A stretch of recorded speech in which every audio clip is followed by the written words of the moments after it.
Pelo menos 10 pessoas morreram na explosão de um poço de combustível em um vilarejo no noroeste da Irlanda. De acordo com a polícia, as informações até o momento apontam para um trágico acidente. 2 imóveis residenciais de 2 andares vizinhos ao posto desmoronaram. Os serviços de emergência trabalharam durante toda a noite.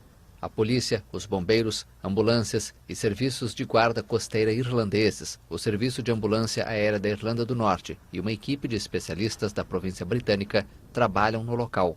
Em um comunicado, o primeiro-ministro irlandês Michael Martin disse que seus pensamentos e orações estão com aqueles que perderam suas vidas e aqueles que foram feridos na explosão devastadora.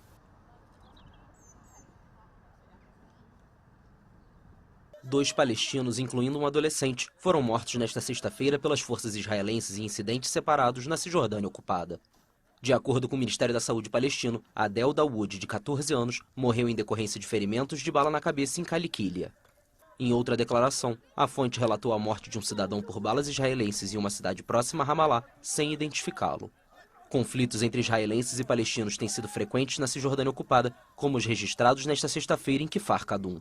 Pouco antes do confronto, um fotógrafo celebrou seu casamento na cidade nos ombros de moradores reprimidos pelo exército israelense. Estamos vendo que Israel está mirando jornalistas de forma anormal. Como jornalista palestino, celebrei meu casamento aqui para enviar uma mensagem e dizer que o jornalista palestino continuará a entregar a mensagem palestina. Não importa quanto a ocupação tenha como alvo colegas jornalistas.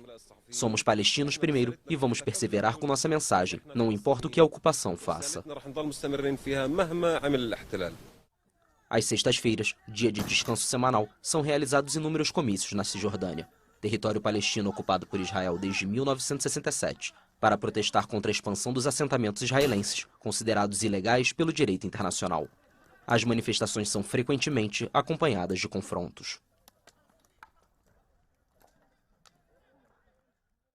A Organização das Nações Unidas para a Alimentação e Agricultura confirmou nesta sexta-feira uma tendência positiva. Os preços mundiais dos alimentos continuaram caindo em setembro, pelo 6º mês consecutivo. A situação ocorre devido à redução do custo dos óleos vegetais, que compensou um pequeno aumento dos cereais.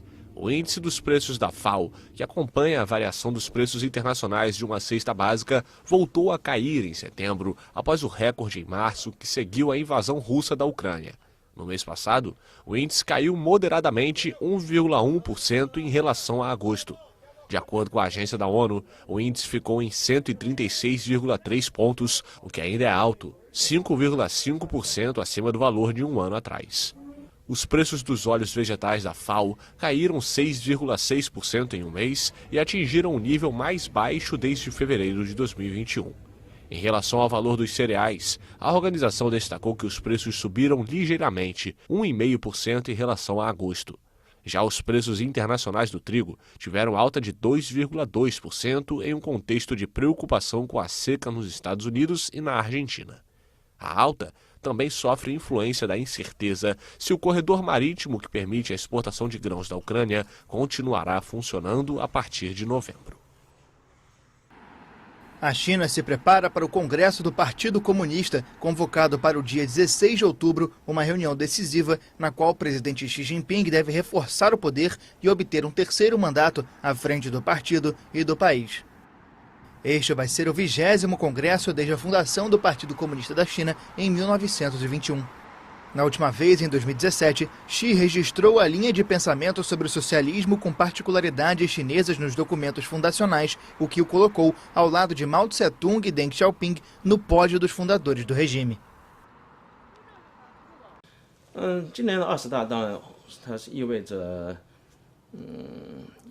O Congresso do Partido este ano representa o estabelecimento da posição de Xi como líder supremo depois de 10 anos de transformação do país. Ele pode revelar um projeto de mudança da Constituição do partido. O mais importante é que ele pode deixar os representantes do partido o chamarem de líder do povo, parecido com o título de grande líder de Mao.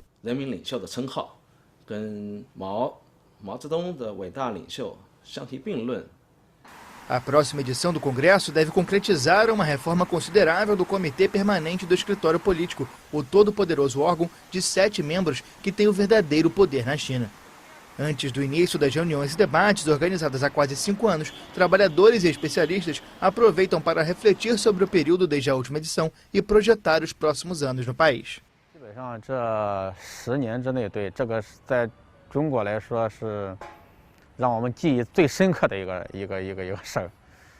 Quando trabalhei aqui 10 anos atrás, ganhava somente algumas dúzias de yuanes por dia. Meu salário cresceu ano a ano na última década. Agora aumentou para mais de 200 yuanes por dia, 6 ou 7 mil por ano. Foi uma grande mudança.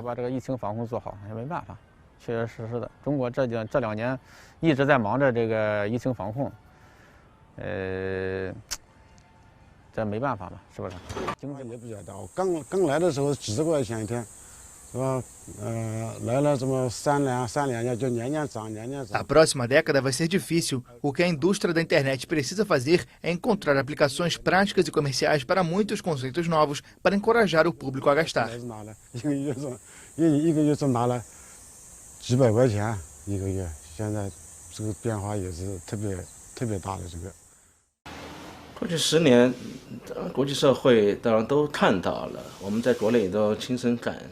Nos últimos 10 anos, a comunidade internacional viu e nós na China experimentamos pessoalmente mudanças fundamentais. Sociedade civil e intelectuais, liberdade de expressão e de assembleia nos últimos 10 anos foram reprimidos e se encaminham para o desaparecimento. Em outras palavras, nos últimos 10 anos, vimos um processo de limpeza social.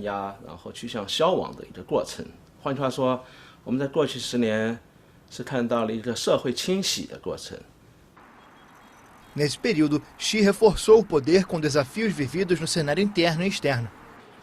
A pandemia foi enfrentada com a política de tolerância zero à Covid-19, o que deixou um legado de miséria e sofrimento para muitos chineses, mas para o presidente foi um trunfo na campanha para reafirmar a autoridade. Na política internacional, as tensões cresceram com os Estados Unidos, seja no tratamento à minoria uigur em Xinjiang, na repressão em Hong Kong ou nas tensões relacionadas ao controle de Taiwan.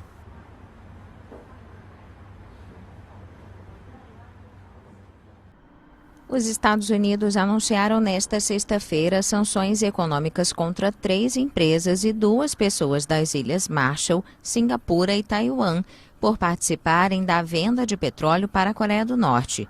Em nota, o Departamento do Tesouro americano afirma que as ações apoiaram diretamente o desenvolvimento do programa de armas da Coreia do Norte e seu exército. E acrescenta que as sanções têm o objetivo de evitar que o país se livre das sanções das Nações Unidas, que restringem a importação de produtos derivados do petróleo através de um sistema de transferências ilícitas entre embarcações. O anúncio foi feito em um contexto de tensões, já que a Coreia do Norte lançou 2 novos mísseis balísticos na quinta e decolou 12 aviões de combate em formação, após disparar outro míssil sobre o Japão na terça-feira, o primeiro desde 2017. O regime da Coreia do Norte justificou os testes como uma represália justa a Washington e Seul e seus exercícios militares na região. O secretário de Estado americano, Antony Blinken, disse que ao impor as sanções, os Estados Unidos enviam uma mensagem clara de que continuarão tomando medidas contra aqueles que apoiarem o desenvolvimento e manutenção do exército norte-coreano e seu arsenal militar. O objetivo das sanções é congelar seus bens sob jurisdição dos Estados Unidos, além de proibir às empresas americanas, incluindo os bancos internacionais, de negociar com os sancionados. Pelo menos 66 crianças morreram em Gâmbia, aparentemente pela ingestão de 4 xaropes produzidos por um laboratório da Índia. Após o alerta da Organização Mundial da Saúde sobre a possibilidade, autoridades do país asiático investigam os medicamentos usados para combater tosse e resfriados. Esses remédios foram suspensos e recolhidos. Todos ficaram sensibilizados com o caso. Os medicamentos não devem ser vendidos e usados até que as investigações sejam concluídas e possamos tomar alguma medida. De acordo com o Ministério da Saúde indiano, o laboratório Maiden Pharmaceuticals exportou para a Gâmbia os xaropes que não são comercializados na Índia.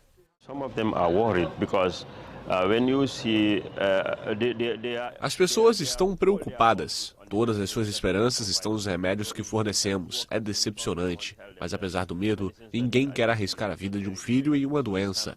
Por isso, vão seguir o que dizemos e dar remédios sob nossa orientação.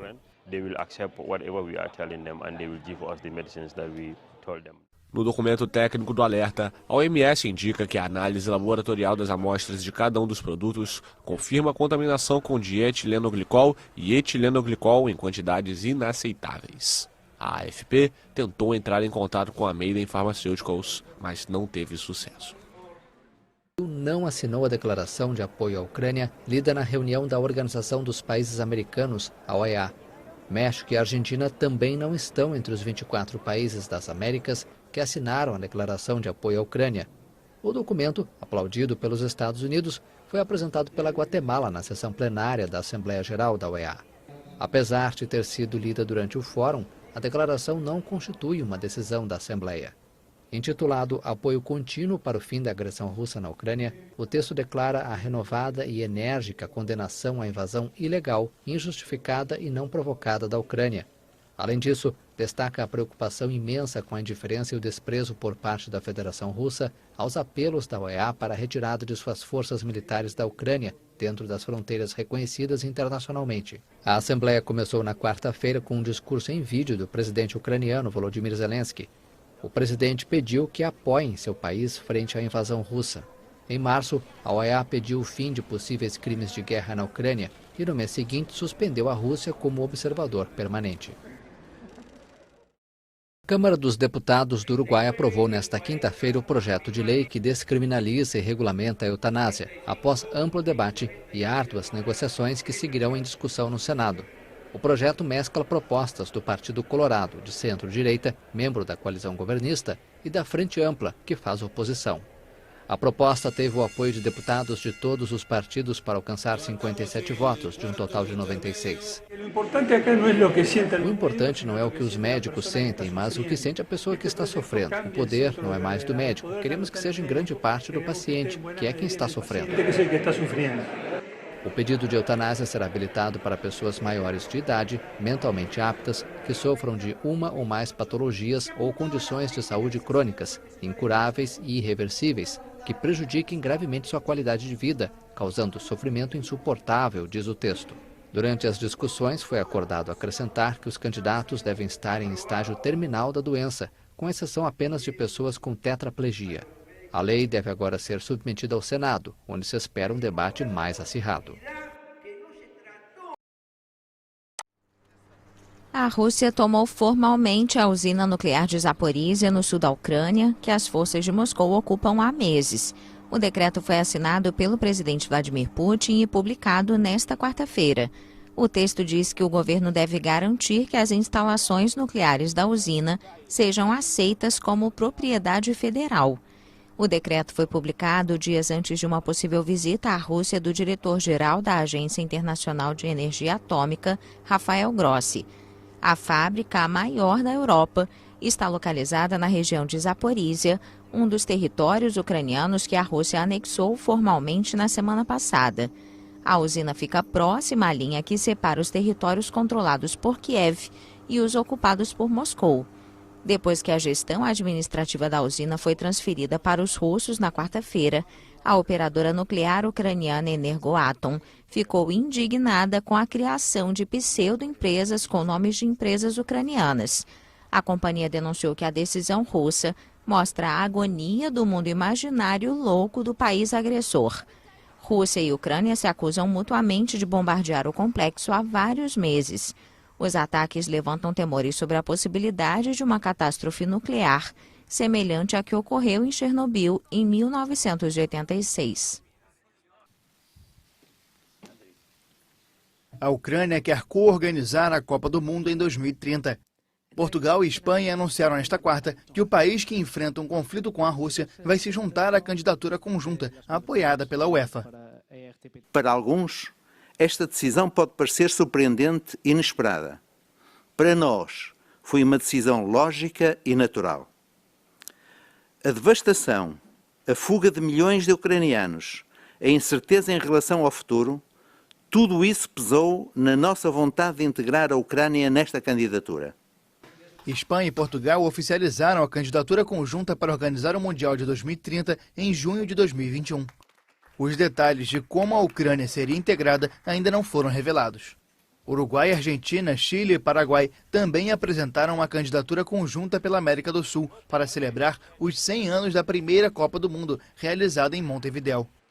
Enquanto isso, Grécia, Egito e Arábia Saudita também estariam negociando para promover outra candidatura.